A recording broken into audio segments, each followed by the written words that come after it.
Hello everyone, কেমন আছো তোমরা সবাই? আজকে আমি চলে এসেছি এলফ্রেস্কো বাগুইআটিতে। অনেক দিন ধরেই ভাবছি আসবো কিন্তু আশাই আর হচ্ছিল না। তো বাফেটটা যদি আবার শেষ হয়ে যায় সেটার ভয়ও ছিল, তাই ভাবলাম দেরি না করে আজকে চলে যাই। So finally I am here. খুব সুন্দর লাগছে, মানে এতটা সুন্দর, ভিতরটা সাজানো, এত বড়, চারপাশটা খুবই সুন্দর, মানে সেলফি তোলার জন্য, ভিডিও করার জন্য অসম্ভব সুন্দর জায়গা। আর এটাই সেই কাউন্টার যেখানে তোমরা অ্যালকোহলের ওপর, বিয়ারের ওপর পেয়ে যাবে 40% ডিসকাউন্ট। 299 টাকায় তোমরা এখানে আনলিমিটেড বুফে পাবে, পুরোটাই চাইনিজ আইটেম। এখানে আমরা স্টার্টার নেওয়া শুরু করে দিয়েছি। ফার্স্টেই ছিল ক্রিসপি চিলি বেবিকর্ন এবং পরেরটা ছিল ড্রাই চিলি চিকেন। এই দুটোই থাকবে স্টার্টারের মধ্যে, এটা যত খুশি তত খেতে পারো তোমরা। আমার তো মেন কোর্স থেকে স্টার্টার বেশি লোভ লাগে, তো আমরা পুরোটা নিয়ে চলে গেলাম আর গপাগপ খাওয়া শুরু করে দিলাম। এবার আমরা চলে এসেছি মেন কোর্সে। মেন কোর্সের মধ্যে আছে ভেজ নুডলস। দেখতেই পাচ্ছ এখানে আমি অল্প অল্প করে নিচ্ছি, কারণ খাবার নষ্ট করব না, যতটা খেতে পারবো ততটাই নেব। এরপরে আছে ভেজ ফ্রাইড রাইস।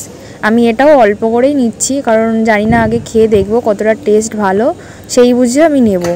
তো আমি অল্প করে ফ্রাইড রাইসও নিয়ে নিয়েছি। এর সাথে দুটো গ্রেভি পেয়ে যাব, সেটা হচ্ছে চিলি পনির গ্রেভি আর হট গার্লিক চিকেন। আমি সেগুলো অল্প অল্প করে নিয়ে নেব, কারণ এখনও পর্যন্ত আমি টেস্ট করে দেখিনি কীরকম টেস্ট। ভালো হলে এরপর আমি আবার নেব। স্টার্টারও যেমন 2 প্লেট ফার্স্টে খেয়ে নিয়েছি, তারপর এই মেন কোর্সে এসেছি। দেখতেই পাচ্ছ কতটা কালার সুন্দর, গ্রেভিটাও খুব ভালো, পনিরের পিসগুলো বেশ বড় বড় ছিল। 2 পিস নিয়েছি, আগে 2 পিস খেয়ে দেখি কীরকম টেস্ট। এরপর আমি নেব হট গার্লিক চিকেন। চিকেনটা আমি 2-3 পিসই নেব, কালারটা এত সুন্দর আর গ্রেভিটা এত ঘন, দেখেই লোভ লাগছে। তো আমি 2 কি 3 পিস নিয়েছি। এরপর আমি এটা টেস্ট করে দেখব কেমন খেতে। এখানে আসার আগে ফোন করে টেবিল বুক করতে হবে। নাম্বার আমি আমার স্ক্রিনে দিয়ে দিচ্ছি, তোমরা এই নাম্বারে ফোন করে টেবিল বুক করতে পারো আগের দিন, বা যেদিন আসবে সেদিন সকালে বুক করলেও হবে। স্টার্টারে যেই দুটো আইটেম ছিল অসম্ভব ভালো খেতে, এত দারুণ টেস্টি ছিল না। আমরা 2 বার করে খেয়েছি। সত্যি কথা বলতে আমরা আর পেটে জায়গা ছিল না বলে খেতে পারিনি, নাহলে আমি আরও বেশি খেতাম।